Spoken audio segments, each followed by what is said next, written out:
Olá, irmãos! Saúdo cada um de vocês com a graça e a paz do nosso Senhor Jesus Cristo, amém?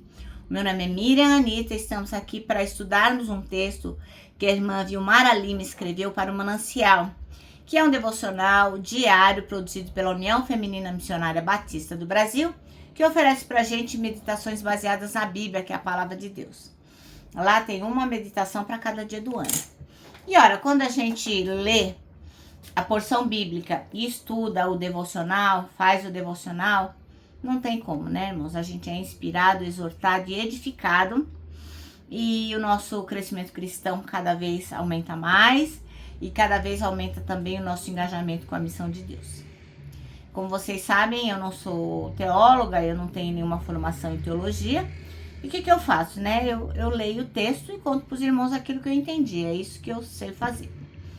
Então, antes que nós comecemos a ler o texto e antes de começar a explicação, vou pedir duas coisas para os irmãos. Primeiro, que vocês abram as suas Bíblias no capítulo 39 de Gênesis, que é quando vai falar que o irmão José, ele foge da mulher de Potifar, né? Que estava bem de olho nele. Então, nós vamos ler este capítulo. Como é o capítulo inteiro, eu peço que os irmãos então abram suas Bíblias. E a segunda coisa, eu vou pedir que os irmãos compartilhem este devocional com outras pessoas para que elas também sejam edificadas. Vou pedir também que vocês curtam, comentem, para quê? Para que o YouTube veja que a gente está interessado naquilo que está sendo falado, isso é a palavra de Deus, e possa então fazer esse algoritmo chegar a mais pessoas. Bom, isto esclarecido, vamos orar, pedir ao Senhor que nos abençoe, para que a gente possa compreender o que Ele tem a nos dizer. Senhor Jesus, nós estamos na Tua presença, pedimos que possamos, através da Tua palavra, compreender o Teu silêncio, muitas vezes quando achamos que estamos sozinhos. Que nós possamos sempre nos lembrar que, mesmo quando o Senhor não fala conosco, o Senhor está cuidando de nós. É em Teu nome que oramos. Amém. Bem, irmãos, vamos lá. Gênesis 39. E diz assim, ó, que é quando o José, o irmão José, ele resiste à mulher do Potifar, né?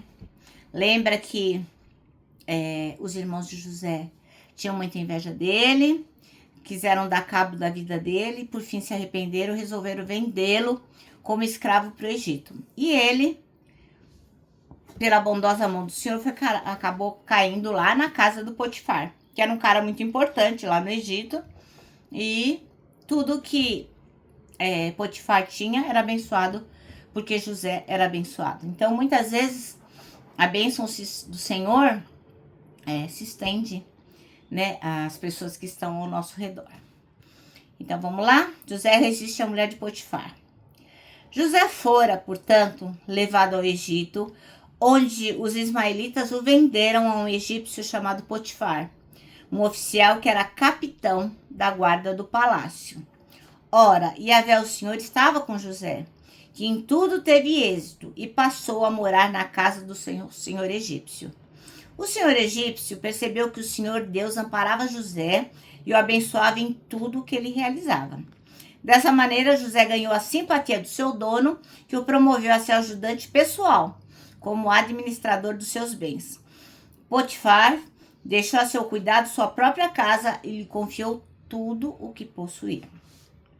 E a partir do momento que ele passou a administrar a casa de Potifar e todos os seus bens, o Senhor abençoou toda a casa do egípcio em consideração a José. A bênção de Yahvé alcançou tudo que ele possuía, em casa e nos campos. Então, entregou nas mãos de José tudo o que tinha, e com ele não se preocupou com mais nada, a não ser com a comida que tomava. José era um homem de belo porte e tinha um rosto muito bonito. Algum tempo depois, a mulher do seu senhor começou a cobiçar José. E um dia ela o convidou: vem e deita-te comigo. No entanto, ele se recusou e afirmou à mulher do senhor: estando eu aqui, meu senhor não se preocupa com o que passa na casa e me confiou tudo que lhe pertence. Ele mesmo não exerce nessa casa mais autoridade do que eu. Portanto, nada me negou, a não ser a senhora, pois é a esposa dele. Sendo assim, como poderia eu cometer algo tão perverso para com meu senhor e pecar contra Deus? Porém, todos os dias ela insistia que ele se deitasse com ela, mas José se recusava e fazia o possível para se manter longe da presença dela. Ora, certo dia, José veio à casa para fazer um seu serviço e não havia na casa nenhum dos domésticos. A mulher o agarrou pelo manto e voltou a apelar: vem e deita-te comigo. Contudo, ele fugiu de casa apressadamente, deixando o manto preso às mãos da mulher. Assim que se deu conta de que na fuga agonizante de José ele havia segurado seu manto consigo, a mulher de Potifar chamou seus criados e lhes alegou: vede, meu marido nos trouxe um hebreu para nos insultar. Ele invadiu minha casa e tentou abusar de mim, mas eu gritei. Quando me ouviu gritar por socorro, largou este manto ao meu lado e fugiu daqui. E ela conservou o manto consigo até que o senhor de José chegasse a casa. Então contou-lhe a sua versão da história. Aquele escravo hebreu que nos trouxeste aproximou-se de mim para me insultar. Todavia, quando gritei por socorro, ele largou seu manto ao meu lado e fugiu, assustado. Quando o marido ouviu que lhe relatava sua mulher, eis de que maneira teu escravo agiu para comigo, sua ira se inflamou tremendamente. O senhor de José mandou apanhá-lo e jogá-lo na prisão, onde estavam os prisioneiros do rei. Assim, ele ficou na prisão. Contudo, Yahvé, o Senhor assistiu José, estendeu sobre ele a sua bondade e poder e o fez encontrar graça aos olhos do carcereiro-chefe. Assim, o carcereiro-chefe transferiu para José toda a autoridade sobre o cárcere e sobre todos os que estavam ali presos, e ele se tornou supervisor de tudo que se passava na prisão. O carcereiro-chefe passou a não se preocupar com mais nada, pois tudo corria bem sob a administração eficaz de José. Isso porque o Senhor estava com José e o abençoava com bom êxito em tudo que realizava. Bem, o texto chama-se O Silêncio de Deus. E o versículo escolhido pela irmã Vilmara Lima é o 21, que diz: o Senhor, porém, estava com José, foi bondoso com ele. Quando a gente lê esse texto e lê sobre a história de José, né, irmãos? A gente pensa, puxa vida, esse era um cara que sabia sofrer. É um daqueles caras que não reclama de nada, confia na providência divina, não fica amargurado nem angustiado. Ou seja, né, uma pessoa que realmente passa pelo sofrimento com fé e esperança. Quando a gente lê o livro aqui, o texto, não está escrito lá que teve um encontro maravilhoso, incrível, de José com Deus. E o filho caçula de Jacó se encontrou com Deus e ele foi abençoado. Não, nada disso. Não tem nada disso. Deus não se revelou a José da forma que se revelou a muitos dos patriarcas. Entretanto, é dito 3 vezes que o Senhor estava com José. No versículo 2, que diz assim, ora, o Senhor estava com José, que em tudo teve êxito, e passou a morar na casa do seu senhor egípcio. No versículo 3, o senhor egípcio percebeu que o Senhor Deus amparava José e o abençoava em tudo que ele realizava. E no 21, contudo, Yahvé, o Senhor, assistiu José, estendeu sobre ele a sua bondade e poder e o fez encontrar graça aos olhos do carcereiro-chefe. Ora, o Senhor estava guiando José mesmo em silêncio. Mesmo que não houvesse lá uma aparição maravilhosa, incrível, Deus estava ali e a sua vontade estava sendo cumprida na vida de José. Era um modo silencioso de agir, mas era a providência divina se manifestando.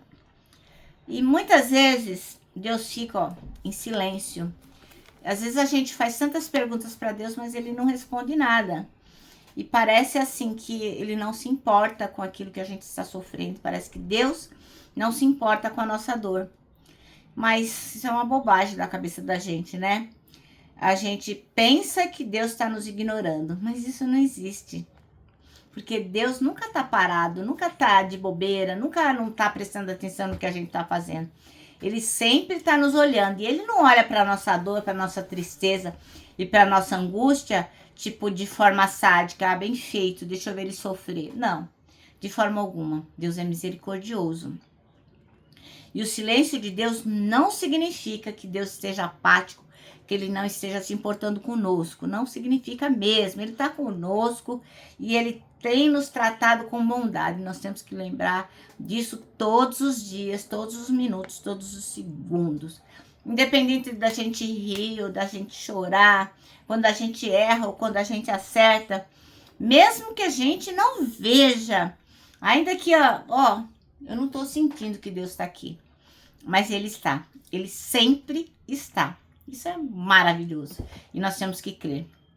Crer que a providência de Deus está agindo neste momento, neste exato momento, na vida de cada um de nós, para que o propósito dele, o propósito de Deus, seja cumprido na minha e na sua vida. E mais do que a gente se tornar, campeão, bem-sucedido em qualquer área, a gente tem que se lembrar que o trabalho maior de Deus é que a gente se torne semelhantes a seu Filho Jesus Cristo. Vamos ler lá em Romanos 8, 29. Aqui, Romanos 8, 29. Diz assim, ó.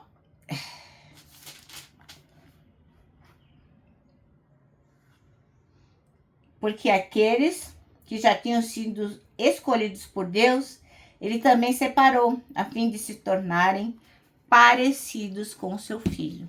Então, o objetivo maior de Deus é o quê? Que a gente se torne semelhante a Jesus Cristo, pela graça. Então, irmão, irmã, ainda que a gente não tenha aprendido como José a sofrer, ainda que a gente insista em aprender as coisas do modo, às vezes, mais sofrido, né? Que mais nos causa angústia, nós também temos que aprender a descansar de modo confiante no Senhor. Porque a gente tem que se lembrar que Ele não descansa. Ele não descansa enquanto não nos transformar. Amém? Bom, nosso manancial termina assim, ó. Mesmo em silêncio, Deus está com você, trabalhando por você. Ó, confie. Bom, agora eu vou terminar, deixando aqui meu abraço de urso, ó. Lembrando que para nós que sabemos o que significa o silêncio de Deus, para nós o abraço dá super mega certo. Lembra também, ó, do versículo deste ano, que é 1 Tessalonicenses 5:9, que diz: porque Deus não nos destinou para a ira, mas para recebermos a salvação por meio de nosso Senhor Jesus Cristo. E agora sim, agora eu me despeço com a frase do ano, lembrando vocês que por maior que seja o desafio, por maior que seja o silêncio de Deus, meu irmão, minha irmã, ó, não tema, sabe por quê? Deus já está lá.